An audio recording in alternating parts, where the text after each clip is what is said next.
우리 마태복음 22장 35절에서 40절까지의 말씀을 다 같이 봉독하겠습니다. 그 중에 한 율법사가 예수를 시험하여 묻되 선생님, 율법 중에서 어느 계명이 크니이까?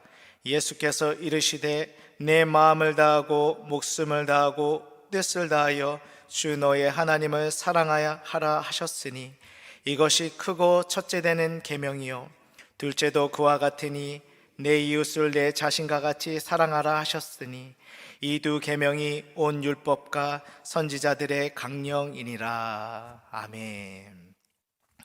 오늘은 가장 큰 계명 사랑이라는 제목으로 함께 하나님의 말씀을 나누겠습니다. 1973년도에 빌리그레임 목사님께서 이 한국 땅에 밟으신 다음에 첫 번째로 우리에게 주셨던 메시지가 있습니다. 이 땅 가운데 아직도 엄격한 유교의 전통이 남아있고 산업공사의 그 위계질서가 존재하는 이 대한민국 가운데 빌리그레임 목사님께서 처음 전한 메시지는 바로 서로 사랑하라였습니다.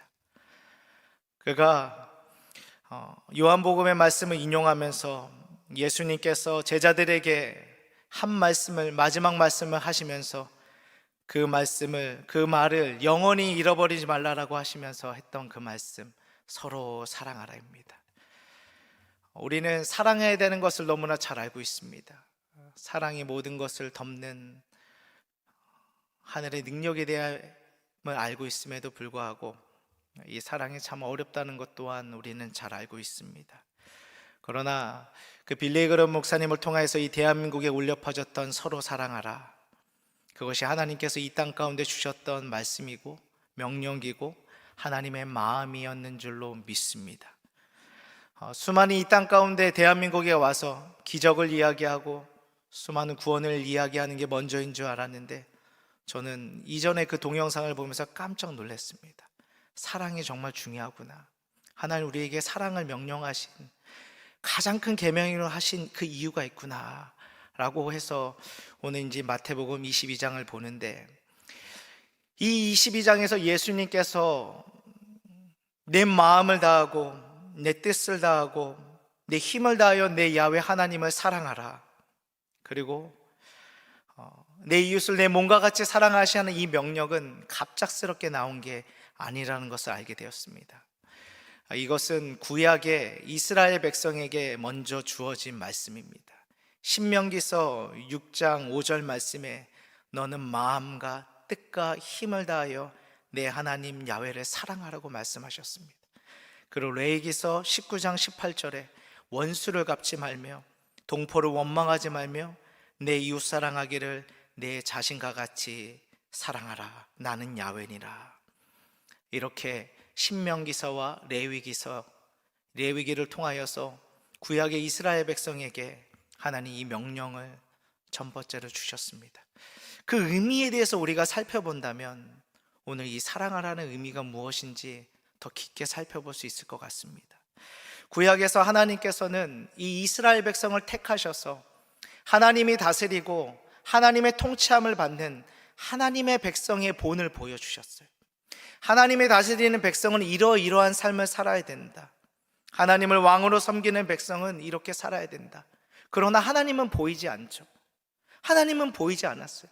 우상이 가득하고 세상에 너무나 많은 신들이 가득한 세상 방식으로 살아가는 그 세상 가운데 이스라엘 백성을 택하셔서 하나님이 왕으로 삼고 하나님의 백성으로 살아가는 그들에게 하나님의 다스림을 알려주셨는데 정작 하나님은 보이지 않는 거예요.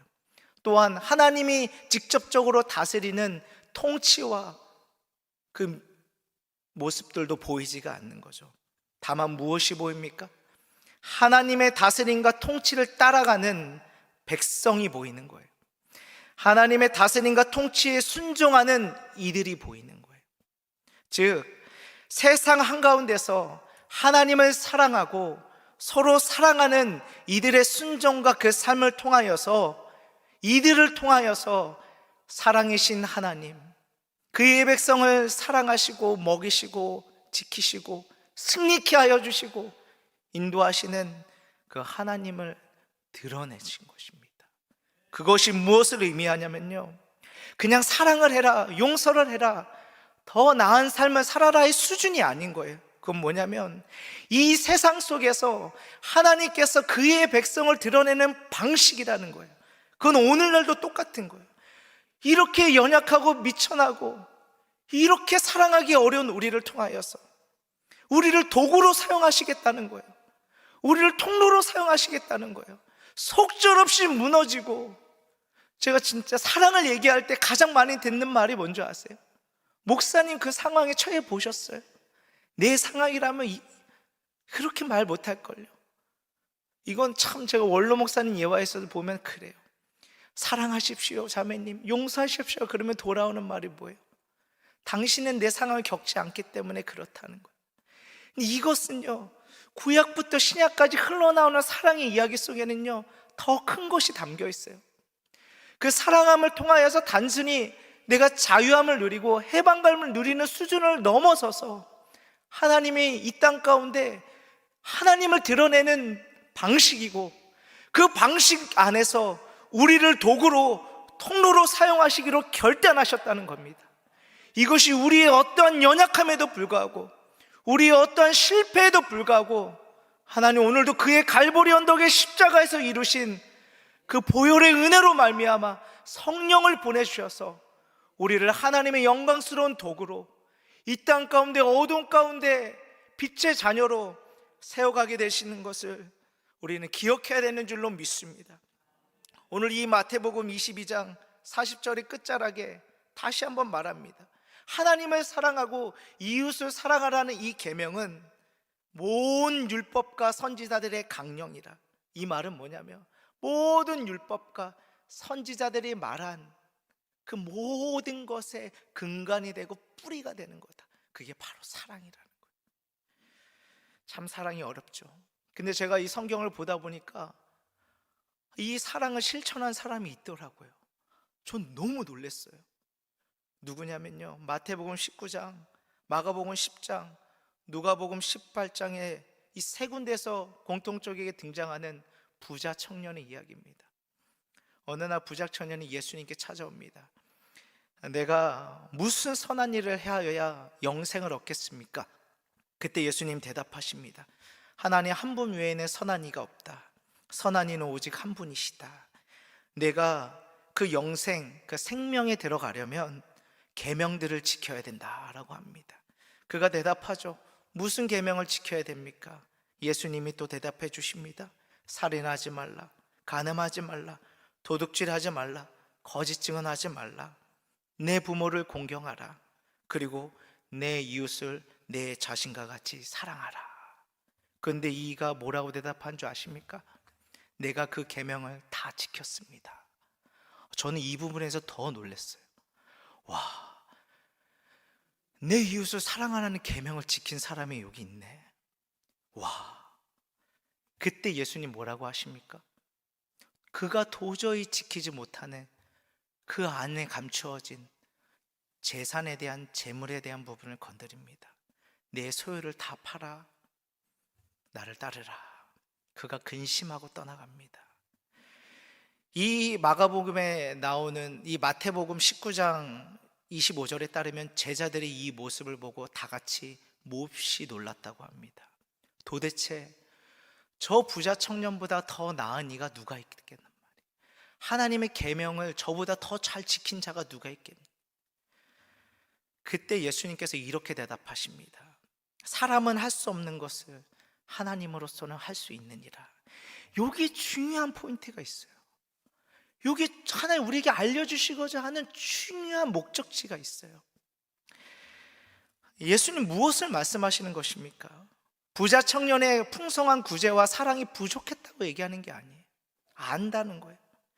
예수님에게 돈이 필요한가요? 그것도 아니라는 거예요. 부자는 다 하나님의 나라에 들어가기 어렵다고 얘기하시는 건가요? 그거 아니에요. 주님 지금 무엇을 지금 이 청년에게 받고 싶은 거고 어떠한 것을 얻고 싶으신 거죠, 주님? 지금 하나님 원하시는 거, 예수님 원하시는 건 이거예요. 내가 모든 율법을 다 지켰다고 하는데 하나님의 나라는 그 율법을 다 지킴으로 들어가는 게 아니야. 하나님의 나라는 다른 방식이 있어. 너의 노력과 의지를 넘어서는 다른 방법이 있어. 하나님만이 하실 수 있는 게 있어라고 그걸 가르쳐 주고 싶은 거예요. 그게 무엇입니까? 산상수훈을 들여다보면 너무나 잘 나와요. 마태복음 5장부터 6장까지, 5장부터 6장까지에는 팔복으로부터 시작해서요, 하나님의 백성이 어떻게 살아가야 되는지 그 율법에 대해서 구체적인 실천 방향들이 나옵니다. 이건 무엇입니까? 박해를 받고 굶주리고 가난 가운데 기다리고 목마르고 그대로 침몰해버린 인생들 가운데 천국이 임했어요. 무엇 때문에?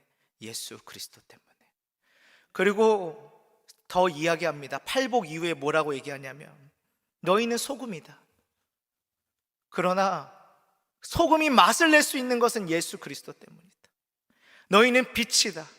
그러나 너희 빛이 비출 수 있는 것은 예수 그리스도다. 이 산상수훈의 이야기가요, 다 예수 그리스도를 향해 나아가고 있어요. 살인하지 말라, 간음하지 말라, 기준이 너무나 높게 나와요. 나는 살인하지 않았는데요.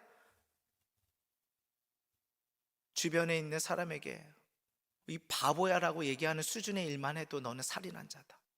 그 말은 뭐예요? 살인하지 말라. 난 살인 안 했는데요. 너는 살인을 안 해도 지옥 가는 존재였다. 간음하지 말라. 나는 간음 안 했는데요. 너희는 다 마음속으로 간음한 자다. 맹세하지 마라. 너희는 맹세를 지킬 능력이 없다. 구제한 거 생색내지 마라. 충분히 다 드린 게 없다. 너희의 일생은 이웃을 사랑하고 구제하는 것은 끝이 없는 거다.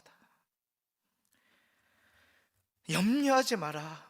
염려는 너희가 얼마나 하나님 앞에 존귀한 자인지를 잃어버린 거다. 비판하지 마라. 사랑하고 기도해줘라. 좋은 나무가 되었으니 좋은 열매를 맺어라. 이 말들이 뭘 얘기하는 줄 아세요? 하나님 앞에 그 율법, 하나님 우리에게 주신 하나님의 거룩함을 반영하는 것, 하나님의 백성으로서 하나님의 백성을 이렇게 살아간다 하는 것들을 내가 알려주지만 그걸 지킬 만한 능력이 우리에게 없다는 거예요. 그걸 끊임없이 우리에게 확인시켜 줌으로 말미암아 이 산상수훈의 끝자락은 어디로 향하냐? 반석으로 향합니다. 우리의 길이요 진리요 생명이 되어주시는 유일한 반석, 예수 그리스도, 그분만이 우리의 율법의 완성이고 성취이며 우리를 온전하게 할 유일한 길이고 생명이고 진리라는 것을 산상수훈은 가리키는 줄로 믿습니다. 예수 그리스도의 반석 위에 세워져야 된다는 거예요. 사랑의 의지가 부족해서도 아니고요, 잘 살아보려고 하는 그 다짐이 부족해서도 아니고요, 반석 위에 선 자만이 풍랑이 일고 창수가 나도요 그곳에서 버틸 수 있다는 거예요. 저는요 요즘 너무 힘들어요. 목사로서 살아가는 게 힘든 게 아니라 내 안에도 기도 제목들이 있고요, 해결돼야 될 문제가 있어요. 성도님뿐만 문제가 있는 게 아니에요. 내 안에도 시급한 문제들이 있고요, 가슴을 저미는 사건들이 있다고요. 근데 하나님께서 약속을 주시고 선포하라 하셨는데 선포하고 나서 기다리는 시간이 이렇게 길 줄은 몰랐어요. 나에게도 인내가 필요하고요, 하나님의 약속만 붙들어야 될 그 시간들이 필요해요. 내가 요즘 많이 말하는 게 뭔지 아세요? 내가 양치기 소년인 것 같다. 내가 양치기 소년이다.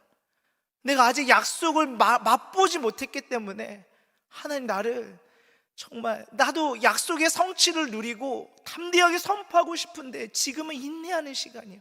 기다리는 시간이에요. 조롱거리가 되는 시간이고요, 십자가 반석 위에 선 거밖에 기억할 수 없는 상황인 거예요. 무엇 하나 내세울 수 없는 상황이 있는 거예요. 칼보리 언덕의 십자가 위에 반석 위에 우두커니 서가지고 그대로 견디고 인내해야 되는 시간을 지나고 있습니다. 우리는 참 믿음의 삶을 살아가려고 노력을 합니다. 사랑하는 거 잘 알고 있어요. 믿어야 되는 거 잘 알고 있다고요. 인내해야 되는 거 너무나 잘 알고 있어요. 오래 참아야 되는 거 너무나 잘 알고 있고요, 용서해야 되는 것도 너무나 잘 알고 있어요. 그런데요, 그럴 능력이 우리에게 없다는 거예요. 나에게 그럴 능력이 없어요. 예수님, 나를 긍휼히 여겨 주시옵소서. 주님이 필요합니다. 우리에게 예수님 필요합니까? 저는 요즘 절절하게 느껴요. 나에게 예수님이 필요하다고요. 난 진짜 예수님이 필요해요. 나에게 새 소망을 주시고, 새 마음을 주시고, 새로운 용기를 주시고, 새로운 믿음을 주실 예수님이 필요하다고요. 사람의 말이 필요하지 않아요. 가능성이 필요하지 않아요. 십자가가 필요하고요, 예수님의 능력이 필요합니다. 간구하게 되는 거예요. 하나님, 우리를 그 끝자락까지 내몰아 가세요. 너 정말 나만 필요하냐? 너 정말 반석 위에 서 있냐? 너 창수가 나고 비바람이 불어도 흔들리지 아니할 반석 위에 서 있냐? 그때 우리가 예수 그리스도입니다 라고 대답할 수만 있다면 복 있는 사람인 줄로 믿습니다. 정말 내가 안 되는구나, 정말 내 안에 그 능력이 없구나라고 깨달을 때가 바로 예수의 십자가를 만나는 자리인 줄로 믿습니다.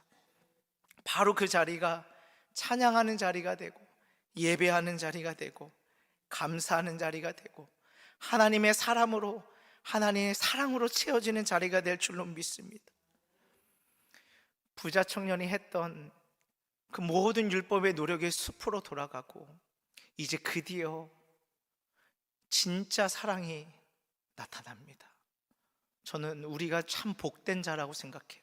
성도들은요, 다윗보다 복된 자고요, 아브라함보다 복된 자고요, 신약과 구약의 그 누구보다 복된 자예요.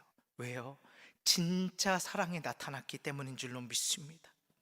요한일서 4장 7절 12절에 진짜 사랑을 성경은 이야기합니다. 사랑하는 자들아, 우리가 율법의 완성인 서로 사랑하라, 하나님을 사랑하고 이웃을 사랑하는 거 이제 할 수 있는 그 시대가 왔어요. 뭐예요? 사랑은 하나님께 속한 것이니 드러나는 거예요.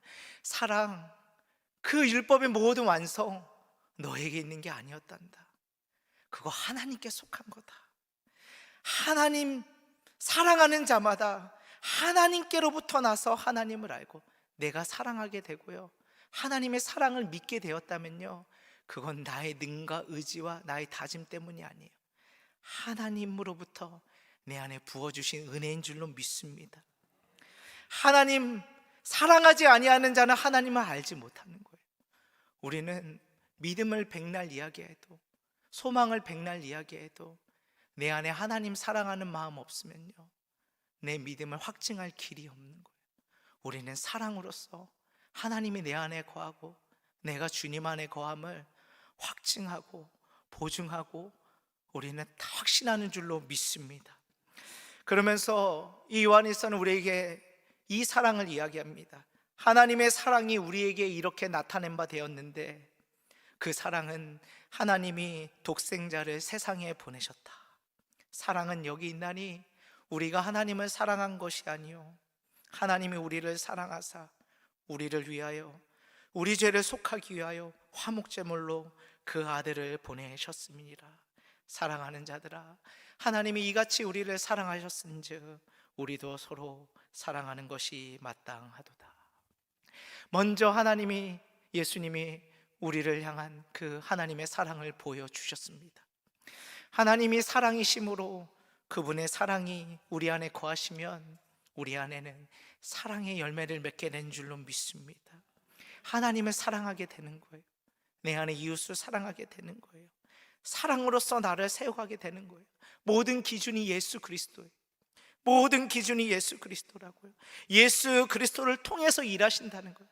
예수 그리스도의 반석에 선 자는, 그 위에 지어진 자는 하나님께서 죄를 사하실 뿐만 아니라 하나님 앞에 모든 율법을 이룰 수 있는 성취한 자로 우리를 세워주겠다는 거예요.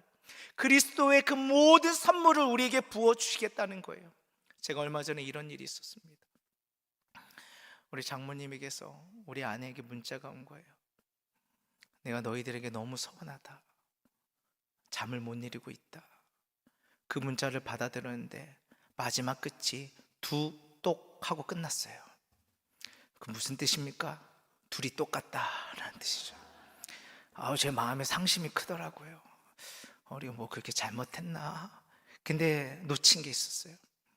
어머님이 혼자 사시는데 좀 크루즈 여행을 간다고 하셔서, 돈이 있어서 간 게 아니라 어렵게 모아서 가셨는데, 저는 뭐 크루즈를 하면 제가 가본 적이 없어가지고 그냥 제주도나 가나 보다 했는데, 그게 세계 일주일지는 꿈에도 몰랐습니다. 그래서 중요한 거는 마지막 귀국하는 날 이제 아내에게 문자가 온 거예요. 어머님이 서러움에 복받쳐서, 다른 사람들은 딸이 대전에서 올라와서 픽업을 해주고 이렇게 해주는데 내가 너희들에게 참 마음이 서운하다. 그 말을 듣는데요, 어떤 생각이 드는 줄 아세요? 솔직히 말씀드릴게요. 이 시대가 얼마나 악한지 말씀드릴게요. 내 마음에 대번에 드는 옛사람의 생각이 뭔지 아세요? 우리 딸과 사위가 싸우지 않고 이렇게 잘 사는 것도 복인데, 그거 감사하지 않고 남과 비교해서 그렇게 대번에 이 생각이 들어요. 이런 시대에 살고 있어요, 우리가요. 내 마음이요, 서운하더라고요. 내 마음이요, 내가 이렇게 딴짓 안 하고 도박도 안 하고 술도 안 먹고 착실하게 목회 열심히 전심으로 하고 있는데 나를 서운해하다니, 나도 서운해, 이런 생각이 들었어요. 근데 하나님께 제 마음에 어떤 마음을 주신 줄 아세요? 이게 달라요. 그 아까 부모를 공경하는 걸 지켰던 부자 청년이 지켰던 율법의 행위와 내 안에 성령으로 말미암아 부모를 공경하는 방식이 전혀 다른 거예요. 그걸 말씀드리고 싶은 거예요. 내 마음에 어떤 울림이 있는 줄 아세요? 첫 번째, 부모님의 말씀을 무겁게 여기는 마음이 내 마음에 작동하기 시작해요. 어머님의 말씀에 무게가 있고 어른의 말씀은 무게가 있고 부모를 공경하는 게 하나님의 복이 임하는 길인데, 그 말씀을 잘 마음에 무겁게 여겨야 되겠다라고 드는 거예요. 그러고 나서 어떤 마음이 드는지 아세요? 홀로 계시는데 마음이 참 쓸쓸하고 외로웠을 텐데, 참 많이 힘드셨을 텐데, 홀로 눈물을 많이 흘리셨을 텐데, 우리가 미리 챙기지 못하고 참 외롭게 해드려서 외로운 밤을 지내게 만든 게 참 죄송하다라는 생각이 드는 거예요. 이거요, 배워서 되는 게 아니에요. 이거 누가 가르쳐서 되는 게 아니에요. 성령이 주시는 거예요. 여러분은 여러분의 자녀와 여러분의 삶에 어떻게 원하십니까? 가르침으로 되는 게 아니에요. 이 시대를 거꾸로, 이 시대 가운데 하나님을 사랑하고 이웃을 사랑하고 사랑의 사람으로 서는 사람이 되길 원하십니까? 성령이 만져주셔야 됩니다. 예수 그리스도의 보혈의 능력이 있습니다. 거기로 가지 않으면요, 우리는 정말 가면무도회 하고요, 거칠에 빠지게 되고요, 세상 비교 가운데 누가 더 많이 해줬니 안 했는지 이것으로 나를 내세우는 자랑에 빠지게 될 거예요. 우리의 속사람으로부터 흘러나오는 그 긍휼함, 그 죄송함, 그 무겁게 여기는 것, 공경하는 것들, 돈을 많이 받아서 되는 게 아니에요. 이거는요, 예수 그리스도 안에서 하나님의 성령으로 말미암아 하나님을 사랑하고 이웃을 사랑하는 자, 그의 계명을 그냥 의지로 지키는 자가 아니야, 성령이 주시는 성령의 능력으로 말미암아 율법의 성취를 이루은 자, 성령이 행하게 하시는 자를 통하여서 이루어지는 일일 줄로 믿습니다. 얼마 전에 가슴이 통탄할 일이 있었다고요. 한 권사님이요, 내가 알아요. 그 딸을 고생시킨 사위가 미운 거 안다고요. 나는 경험하지 못했기 때문에 다 이해하지 못하는 거 안다고요. 그런데요, 그 사위가 말기암에 걸려버렸어요. 그 소식을 내가 권사님에게 전하는데 가슴이 무너지는 게 뭔지 아세요? 딸의 아픔과 그 연민으로 말미암아 이 암 사기는 귀에 잘 들어오지 않는 것 같아요. 사람이 죽어가면 긍휼의 여김과 그 마음에 불쌍히 여김이 있어야 되잖아요. 그것보다 딸의 상처와 딸이 받았던 아픔이 더 먼저인 거예요. 내가 참 그때 뭘 느꼈는 줄 아세요? 인간의 마음이 이런 거구나. 내 상처가 더 크고 내 아픔이 더 크구나. 남이 죽던 말던 상관없구나. 이게 세상의 방식 아닙니까? 왜 우리는 말이 많아지고요? 왜 싸우는 겁니까? 나를 지키기 위해 남을 죽이는 게 세상의 방식이라고요. 내가 살기 위해서 남을 죽이는 게 세상의 방식이에요. 어머님께 들었던 첫 마음이 바로 그거 아닙니까? 내가 이만큼 잘 살고 있는데 나를 방어하기 위해서 그의 아픔 따위는 생각하지 않는 그 철저한 이기심이 날마다 우리 안에 도사리고 있는 거예요. 이거 어떻게 빼낼 수 있겠습니까? 성령 하나님 앞에, 그분 앞에 십자가에 죽고 새로운 마음이 부어진 자만이 새로운 삶을 살게 되는 줄로 믿습니다. 예수 그리스도께서 십자가의 죽으심으로 말미암아 성경은 이야기합니다. 죽었던 너희가 살아났다고 합니다. 이거는요, 이 성경의 이 표현은요, 이런 표현이에요. 지금은 장례식장에서 치르지만 저 어렸을 때 저희 할머니만 보더라도 집에서 치르셨어요. 전라북도 정읍 옹동면 아직도 기억나요. 병풍 뒤에 시체가 있었단 말인 거죠. 성경 이 표현은 뭐냐면요, 너희가 그리스도와 십자가 앞에 연합됐다는 건 무엇이냐면 마치 병풍에서 죽었던 자가 살아난 것과 같이 하나님에 대하여 죽고 새로운 마음에 대해 죽었던 너희가 그리스도로 말미암아 완전히 새로운 마음이 너희 안에 부어졌다는 거예요. 완전히 새로운 사람이 되었다는 거예요. 완전히 새로운 날이 열렸다는 거예요. 이 선언을 성경을 하는 줄로 믿습니다. 성령께서 우리를 완전히 새롭게 하신 걸 믿으십니까? 주님, 우리를 완전히 새롭게 하셨습니다. 우리의 어떠한 연약함과 실패함에도 불구하고 주님은 우리를 그렇게 만들어 가실 줄로 믿습니다. 주님은요, 이 땅 가운데 하나님은 보이지 않아요. 정말 이게 놀라운 거예요. 왜 우리에게 감동을 주시고요, 왜 우리에게 사랑하라고 말하는 줄 아세요? 나는 잘 모르겠어요. 사랑함으로써 우리가 얻어지는 결과에 대해서는 수많은 사람이 얘기하기 때문에. 근데 단연코 알 수 있는 건 뭐예요? 우리가 서로 사랑하고 하나님을 사랑함으로써 이 땅 가운데 보이지 않는 하나님과 보이지 않는 하나님의 다스림과 통치하심을 드러내는 도구가 되는 줄로 믿습니다. 하나님 그걸 결단하셨다니까요.